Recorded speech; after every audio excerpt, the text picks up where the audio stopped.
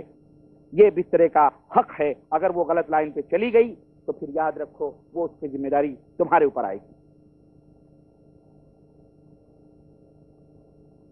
اس کی اہمیت کا اندازہ آپ اس بات سے لگائیں کہ حضرت عمر بن خطاب رضی اللہ تعالیٰ عنہ ایک دفعہ رات کو گشت کر رہے تھے کہ آپ نے ایک آواز سنی، ایک عورت گھر میں بیٹھ کر کچھ اشعار پڑھ رہی تھی۔ اس نے کہا فواللہ لولا اللہ تخشى عواقبہ لزحزح من هذا السری جوانبہ، اگر اللہ کا ڈر نہ ہوتا، اگر اللہ کا خوف نہ ہوتا تو آج چارپائی کے چاروں کونے اللہ کی قسم ہلتے، یعنی میں برائی میں ملوث ہوتی۔ حضرت عمر نے کہا کون عورت ہے؟ صبح پتہ لگایا کہ اس کا شوہر بارڈر پہ تھا۔ حضرت عمر رضی اللہ تعالیٰ عنہ نے اس کو بلوایا اور کہا، حکم دیا کہ 4 یا 6 مہینے تک کوئی شخص باہر نہیں رہ سکتا ہے، وہ ضروری ہے کہ وہ اپنے شوہر سے، اپنی بیوی سے ملاقات کرے اور اس کو تسکین دے، اس کو سکون میں، پھر وہ بارڈر پہ جائے گا۔ اس طرح سے مقرر کیا ہے۔ اس لیے اللہ سے ڈرو اور اللہ سے تقوی اختیار کرو۔ اسی لیے شوہر کے اوپر یہ بھی ضروری ہے کہ وہ اچھے لباس پہنے، خوشبو اپنے بیوی کے پاس جائے تو خوشبو استعمال کرے، اپنے بیوی کے حسین اور خوبصورت شکل میں جائے اور وہاں جا کر کے جس طرح تم چاہتے ہو کہ تمہاری بیوی سج سنور کے تمہارے سامنے آئے، اسی طرح عورتیں بھی یہ خواہش کرتی ہیں کہ میرا شوہر بھی سج سنور کر کے خوشبو اور میں بسا ہوا میرے کمرے میں آئے، وہ سب پسند کرتے۔ اور حسن اور خوبصورتی کا ہمارے ہاں جو مفہوم سمجھا گیا ہے کہ جا کر کے حلاق کے ہاں سیلون میں باقاعدہ داڑھی موچ صفا چٹ کرواتے ہیں اور باقاعدہ لیڈیز جیسا منہ بنا کے بیوی کے پاس جانتے جاتے یہی حسن ہے۔ یہ حسن نہیں ہے، یہ لعنت ہے۔ یہ کیا ہے؟ یہ لعنت ہے۔ رات کو بچے کو پتہ ہی نہیں چلتا یا مما کا گال ہے یا ببا کا، اب وہ بیچارہ ادھر بھی ٹٹولتا ادھر بھی ٹٹولتا، دودھ اس کو دونوں طرف نہیں، پتہ ہی نہیں چلتا ہے اس کا۔ مرد بنو مرد، ہجڑے زنخوں کی شکلیں نہ بناؤ۔ ایک جانور بھی معلوم ہے، مرغا جس کو چوٹیاں ہوتی ہیں، مرغیوں کے بیچ میں کیسا فخر سے چلتا ہے، سینہ تان کے ہیں، باقاعدہ پھڑپھڑاتا ہے، مرغیاں اس کے چاروں طرف کوکو کرتی رہتی ہیں۔ ایسے ہی یہ مردوں کی ہے، مردوں کی نشانی ہے، داڑھی موچ صفا چٹ، پتہ ہی نہیں چلا کہاں کیا ہے کہاں کیا ہے۔ حرام ہے اللہ کی قسم، تم اللہ کے نبی سے زیادہ حسین اور خوبصورت نہیں ہو سکتے۔ ہمارے حبیب جناب محمد